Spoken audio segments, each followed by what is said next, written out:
وای بر آن کسانی که در این شعائر خدشه کنند.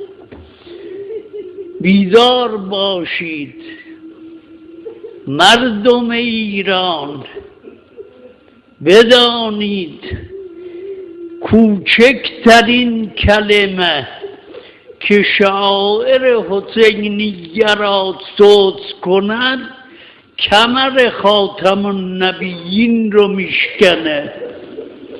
این عزاداری ها، این سینه زنی ها، این زنجیر زنی ها باید به حد اعلا حفظ بشه. مسئله بازیشه که نیست.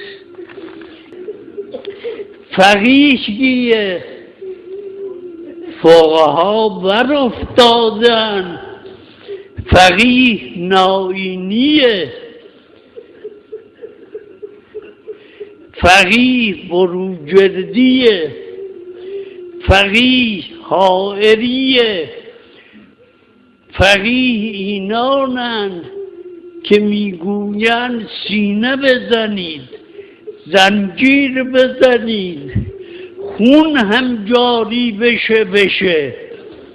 این فقیه، فقاهت اینه دیگه. قوقایی از بحث اینجا.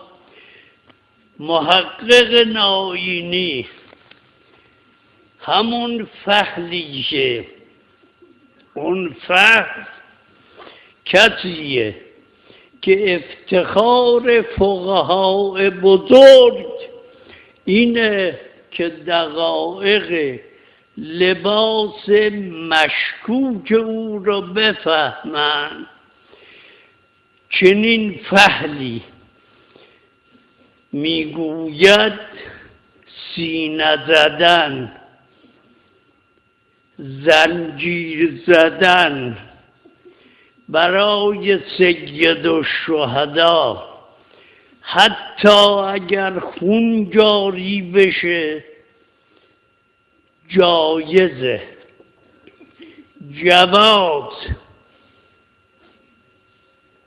در اینجا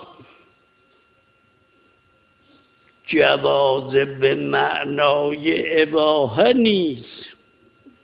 شما که اهل فقهی، این فتوای چه فحلیه؟ بعد که این فتوا رو صادر میکنه اعاظم مذهب، اکابر دین مثل سید محسن حکیم با اون مستمسکش ذیل این فتوا می نویسد فتوای شیخ ما بالاتر از اینه که محتاج به امضای مثل منی باشه. مثل فقیه شاهرودی میگه حقٌ فی کمال تحقیق، مثل تمام اعاظم تا برسه به اونها که اینجا خوابیدن استوانه فقاهتن. این حائریه که فتواش اینه